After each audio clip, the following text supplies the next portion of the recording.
Hello there watching this video tutorial kinds of sentences के tutorial series में आज हम स्टडी करेंगे एक्सक्लेमेटरी सेंटेंसेस जिन्हें हम विस्मयादिबोधक यानी जिसमें हमें विस्मय की बात करते हैं वो हम स्टडी करेंगे। और मुझे उम्मीद है कि आप इसके पहले जो हम स्टडी कर चुके हैं उन सेंटेंसेस को आपने ठीक से समझा भी होगा और आपने उसकी प्रैक्टिस भी की होगी वेबसाइट से। So let's enter into the tutorial. Exclamatory sentences का जो पूरा का पूरा मामला है, पूरा का पूरा जो मैटर है वो सडन स्ट्रॉन्ग फीलिंग्स यानी मन में जो हमारी फीलिंग्स अचानक आती हैं, चाहे वो गुस्से की हो, चाहे वो बहुत खुशी की हो, मतलब आप बहुत प्रसन्न हैं, या कहीं पे आपको दया का भाव, कहीं आप रिग्रेट कर रहे हैं, कोई चीज़ पछतावा है आपको, किसी को ताना मार रहे हैं, तो मतलब या दुख है किसी चीज़ का आपको, उस सारी की सारी जो स्ट्रॉन्ग फीलिंग्स होती हैं ना, वहीं पर एक्सक्लेमेटरी सेंटेंसेस यूज होता है। अब मैं उदाहरण के लिए देता हूँ कि जनरली हमने जो असर्टिव सेंटेंसेस पढ़े थे कि जिसमें हम एक स्टेटमेंट देते हैं, कोई क्वेश्चन नहीं पूछते, कोई एक्सक्लेमेशन नहीं होता उसके अंदर। एक्सक्लेमेशन में ये स्ट्रॉन्ग फीलिंग्स का जो एक्सप्रेशन है ना, जो व्यक्त करते हैं, वही एक्सक्लेमेशन है। उसी से एक्सक्लेमेटरी सेंटेंसेस बने। अपना विस्मय है वो किसी भी रूप में हो सकता है, पॉजिटिव भी हो सकता है, नेगेटिव भी हो सकता है, हमारे फेवर में हो सकता है, हमारे अगेंस्ट में भी हो सकता है। तो जैसे उदाहरण के लिए हमने कहा कि किसी ने कहा बाहर बर्फ गिर रही है। बर्फ गिर रही है, अब बाहर बर्फ गिर रही है एक स्टेटमेंट है, उसके आगे हम फुल स्टॉप लगाएंगे, लेकिन बर्फ गिर रही है, अब ये हमारी स्ट्रॉन्ग फीलिंग्स है ना। अच्छा, तो वो लोग आ रहे हैं yes, तो ये है। लेकिन एक्सक्लेमेटरी सेंटेंसेस का हम बहुत ज़्यादा उपयोग भी नहीं करना चाहिए। आइए, बैठिए और बताइए क्या हो रहा है, क्या लेंगे, हमेशा नहीं। तो एक इनफॉर्मल टॉक में हम इसका यूज़ कर सकते हैं, रेयर यूज़ होता है, लेकिन फिर भी हम दिन भर इनका यूज़ करते रहते हैं। तो चलिए कुछ इनकी कैरेक्टरिस्टिक्स, प्रॉपर्टीज़ ले लेते हैं। पहली बात तो इनका पंक्चुएशन है वो ये है, ये मार्क है, आपको यही लगाना। मतलब एक्सक्लेमेटरी सेंटेंसेस की जो पहचान है वो ये है। जैसे हमने कहा कि बर्फ़ गिर रही है, अब वाक्य वही है, शब्द वही है, लेकिन हम वहाँ पे फुल स्टॉप लगाएंगे क्योंकि वो स्टेटमेंट है, एक असर्टिव सेंटेंस है। लेकिन जैसे हम कहेंगे बर्फ़ गिर रही है, तो उसमें अपने आप हमको एक्सक्लेमेटरी मार्क लगाना है। तो एक्सक्लेमेटरी सेंटेंसेस की पहचान उसके आगे एक्सक्लेमेशन का मार्क होगा। दूसरी चीज़, इसमें पूरा का पूरा मैटर टोन का होता है। इमोशंस हैं उसके अंदर, एम्फेसिस है, जोर दिया जाता है ना, और एक्सेंट, बोलने का जो हमारा तरीका है ना। बर्फ़ गिर रही है, बर्फ़ गिर रही है, मैं बार बार इसको इसलिए कह रहा हूँ क्योंकि इसमें टोन का मैटर करता है। They are just like assertive sentences, declarative sentences, but what matters is the tone, emphasis, emotion etcetera.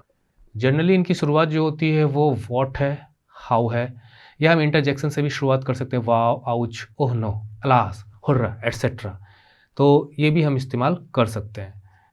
ये कुछ एग्जांपल्स हैं जहाँ पे मतलब डिफरेंट डिफरेंट एग्जांपल्स मैं आपके लिए लेके आया हूँ कि जहाँ पर हम व्हाट और हाउ का यूज़ करते हैं।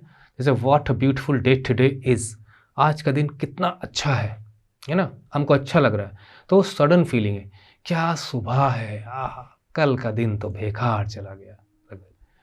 What a powerful mesmerising performance, mesmerising मतलब मंत्रमुग्ध कर देने वाला, क्या मंत्रमुग्ध कर देने वाला उसका परफॉर्मेंस था, क्या प्रदर्शन था।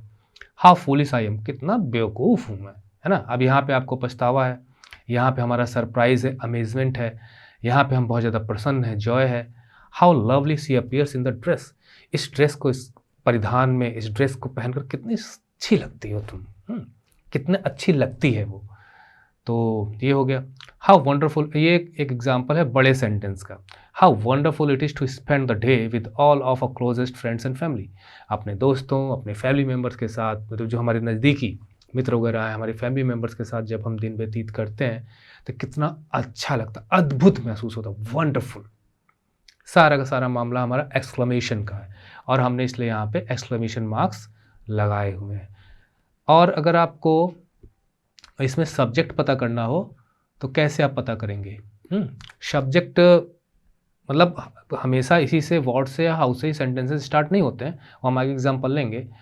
तो इसमें आप क्वेश्चन कर सकते हो हु, हाउ एटसेट्रा। जैसे what a beautiful day today is, तो व्हाट इज़ ब्यूटीफुल, है ना, व्हाट इज़ ब्यूटीफुल, ये सॉरी व्हाट का यूज़ करके what is beautiful, day is beautiful, तो यहाँ पे डे सब्जेक्ट है। हाउ फूलिश आई एम, तो who is foolish, I am, ये सब्जेक्ट है। तो इस तरह से आप सब्जेक्ट भी निकाल सकते हो। यहाँ पे सी सब्जेक्ट है। How lovely she appears, who appears, she appears etcetera. तो अब हम कुछ एग्जाम्पल्स ऐसे लेंगे जहाँ पर हम व्हाट और हाउ का यूज़ नहीं करेंगे, विदाउट व्हाट एंड हाउ। कुछ सेंटेंसेस हैं, अब देखें यहाँ पर हमने शुरू में ही प्रोनाउन ले लिया, प्रोनाउन ले लिया, प्रोनाउन ले लिया, प्रोनाउन ले लिया, और जनरली प्रोनाउन ही आते हैं। आई एम गोइंग टू, ये एक प्रकार से उस प्रकार के सेंटेंसेस का एग्जाम्पल है जहाँ पर हम एक स्टेटमेंट को किस प्रकार से एक्सक्लेमेशन में कन्वर्ट करें। जैसे I am going to remember this place a lot. अब यहाँ पर वो किसी जगह पर गया, वहाँ जाकर उसको जो मन में जो ख्याल आया, जो भाव आया है कि वाकई में ये जगह मुझे बहुत दिनों तक याद रहेगी।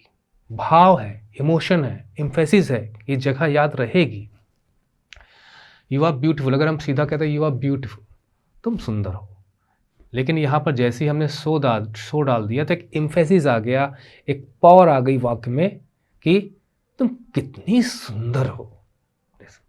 यहाँ पे आपकी लव फीलिंग्स हैं, या आप अप्रिशिएट कर रहे हो, या मतलब प्रशंसा कर रहे हो। यहाँ पे सैडनेस है ना, एक प्रकार से दुखी है, या एक प्रकार से हम कह सकते हैं नॉस्टैल्जिया है। यहाँ पे आगे चल के हम नॉस्टैल्जिया कि पुराने ख्यालों में खो जाना। You are driving with just insane, अगर हम जस्ट हटा दें तो तुम तो मुझे पागल कर दोगे। You are driving with just insane, just basis उसमें एम्फेसिस आ गई, पावर आ गई, वो परेशान है। एनॉयंस मतलब उसे परेशान है कि तुम मुझे बस पागल ही करके रहोगे। You are such a hypocrite, hypocrite में पाखंडी, मन में कुछ और, दिखावा कुछ और, लाइक दिस। दुनिया इसी से भरी पड़ी है, पर सब नहीं। अब यहाँ पे यू आर हिपोक्रेट, हिपोक्रेट में तुम एक पाखंडी हो, लेकिन यहाँ पे जैसे हमने सच का यूज किया, जैसे यहाँ पे जस्ट हो गया, यहाँ पे सो हो गया, यहाँ पे अलॉट हो गया, तो सच का मतलब इतना, you are such a hypocrite, तुम इतने पाखंडी हो ना। अब यहाँ पे सरप्राइज्ड है या वो टांट मार रहा है। अगर पहली बार उसे पता चला तो तुम इतने पाखंडी हो, मुझे पता नहीं था। इसको हम इस प्रकार से भी बना सकते हैं, what a hypocrite you are. अब यहाँ पर हम व्हाट और हाउ का भी यूज कर रहे हैं, लेकिन फिर भी इंट्रोगेटिव सेंटेंस नहीं है, क्योंकि क्वेश्चन नहीं पूछ रहे हैं, just expressing our feelings, strong feelings. तो अक्सर व्हाट आ भी लग जाता है। और यहाँ पर आर यू नहीं, इंट्रोगेटिव सेंटेंस में कि आर यू, आर पहले आएगा, यू बाद में आएगा, पर जो एक्सक्लेमेटरी सेंटेंसेस होते हैं उसमें यू आर। अब प्रश्न उठता है कि जैसे हमने शुरू में बताया था कि ये व्हाट और हाउ से भी यूज़ हो सकते हैं, प्लस इंटरजेक्शन के साथ भी आते हैं। जैसे उदाहरण के लिए अब हम कुछ सेंटेंसेस ऐसे लेंगे स्टार्ट विद इंटरजेक्शन। जैसे अब यहाँ पे जो इंटरजेक्शन है ये है हुर्रा, ओह नो, अलास, हेप्पे, ये यहाँ पे जॉय है आपका, है ना, खूब खुश है वो कि we are going on vacation, अब हम छुट्टियों पर जा रहे हैं, घूमने जा रहे हैं। बच्चे अक्सर हुर्रा, जब आप बहुत मतलब खुश होते हो जीत के कारण, वी हैव वॉन, जीत गए हम लोग, जीत गए, जॉय। ओह नो, अब यहाँ पे रिग्रेट है, I forgot my keys at home, अरे मैं घर में अपनी चाबियाँ भूल गया, ओह, लाइक दिस। अलास, ओफ, ओह, दुख के लिए आता है ये, सैडनेस। वो लेडी, ओल्ड लेडी, काफ़ी ओल्ड लेडी थी, वो अब नहीं रही, तो यहाँ पे मॉर्निंग विलाप करने जैसी स्थिति है। तो यहाँ पर देखिए सिंगल इंटरजेक्शंस या डबल वर्ड्स के साथ इंटरजेक्शंस जो है वो हमने यूज किए हैं। ये भी एक तरीका है, आप इससे ज़्यादा भली भांति परिचित होंगे। और एक चीज़ और यहाँ पे हम बता दें आपको कि जो जैसे मान लीजिए हम यहाँ लिखते हैं एक प्रकार से कि हैप्पी बर्थडे, मैरी क्रिसमस, तो इसमें आपको कंफ्यूज नहीं होना, एक्सक्लेमेशन मार्क यहाँ भी लगा है। ये आपके इंपरेटिव सेंटेंसेस हैं, वो मैं ऑलरेडी आपको बता चुका हूँ, हाँ, जिसमें आदेश, कमांड या रिक्वेस्ट रिलेटेड। तो ये इंपरेटिव सेंटेंसेस है, लेकिन कहीं कहीं पे आपको 4 काइंड्स ऑफ सेंटेंसेस पढ़ने को मिलेंगे, कहीं कहीं पे आपको 5 मिलेंगे। तो मैंने ऑप्टेटिव सेंटेंसेस भी बताया है, तो ये जो कैटेगरी है आपकी, ये ऑप्टेटिव सेंटेंसेस की कैटेगरी में चली जाएगी, जहाँ पे हम एक्सक्लेमेशन मार्क के साथ भी सेंटेंसेस बनाते हैं, but those are related to command and request etcetera, greetings etcetera. और यहाँ पर सडन स्ट्रॉन्ग फीलिंग्स की बात आती है। अब क्वेश्चन ये उठता है कि क्या बिना वर्ब के हम एक्सक्लेमेटरी सेंटेंस बना सकते हैं? बिल्कुल बना सकते हैं। चलिए, ये आ गए सेंटेंसेस जिनमें वर्ब यूज नहीं होती। अंडरस्टूड है कि अगर हम सेंटेंस को कंप्लीट करेंगे तो कहीं ना कहीं वर्ब आएगी, लेकिन हम बोलते हैं जैसे व्हाट अ शेम, कितने शर्म की बात, व्हाट अ ब्यूटीफुल सीनरी, कितना सुंदर नज़ारा, दृश्य। अब यहाँ पर हम आगे चाहें तो कंप्लीट कर सकते हैं, what a beautiful scenery it is. वहाँ पे वर्ब आ जाए, कितना सुंदर दृश्य है। लेकिन हम जनरली कैसे बोलते हैं, कितना सुंदर दृश्य, कितना सुंदर नज़ारा, लाइक दिस, हाउ लवली, कितना प्यारा। आगे हम नहीं बोल रहे हैं, वर्ब वर्ब नहीं लगा रहे हैं। ये एक प्रकार से देखा जाए तो एक्सक्लेमेटिव सेंटेंस हैं एक्सक्लेमेशन की वजह से, जबकि जो सेंटेंस का पूरा का पूरा जो कोरम होता है, बिना वर्ब के सेंटेंस नहीं बनती है ना, वो चीज़ हमने यहाँ पे छोड़ी हुई है। रियली कोई बातचीत चल रही, सच में, सचमुच, लाइक दिस, नो वे। आपने तो अक्सर सुना होगा कि कोई चांस ही नहीं है, ऐसा हो ही नहीं सकता। माय गुडनेस, हे भगवान, या अल्लाह, हे ईश्वर, ऑसम, बेहतरीन, अद्भुत, जबरदस्त। हिंदी में भी, इंग्लिश में भी। तो ऐसे बहुत से यहाँ पे हम बना सकते हैं, ओह, उफ, औच, एटसेट्रा, ऐसे लिख के छोड़ सकते हैं तो बन जाएगा। तो ये कुछ एग्जाम्पल थे विदाउट वर्ब के, यहाँ पे मैंने सिंगल आपको दिए लगभग ना। इनक्रेडिबल, अविश्वसनीय, वंडरफुल, जस्ट वंडरफुल, है ना, माइंड ब्लोइंग, ये सब। अब इसमें हमें एग्जाम्पल्स कुछ ऐसे में दे रहा हूँ आपको जो थोड़े बड़े बड़े सेंटेंसेस हैं। ये देखिए, तो इन्हें आप खुद स्क्रीन रोक कर देख सकते हैं। यहाँ पे जैसे एक सिंगल इंटरजेक्शन का यूज हुआ, फिर हमने सेंटेंस को बढ़ा दिया और यहाँ पे हमने नहीं लगाया। ऐसा भी होता है कि एक्सक्लेमेटिव सेंटेंसेस में आप एक्सक्लेमेशन को इस तरह से यूज करें कि यहाँ पे तो एक्सक्लेमेशन लगा है पर यहाँ पे फुल स्टॉप लगा, लेकिन वो एक्सक्लेमेटिव सेंटेंस बन जाएगा। ओह नो, मैंने थोड़ा थोड़ा बढ़ा दिया इसको ना, व्हाट अ ब्यूटीफुल डे। अब देखिए, व्हाट अ ब्यूटीफुल डे में इट इज़ पहले वाले में हमने यूज़ किया था शुरू में, अब की बार यूज़ नहीं किया। आई कांट बिलीव इट, अब यहाँ पर कोई व्हाट एंड हाउ नहीं है, नो वे। वहाँ पे मैंने नो वे दिया था आपको, ये वाला, और यहाँ पे मैंने बढ़ा दिया, ये सेंटेंस को बढ़ा दिया।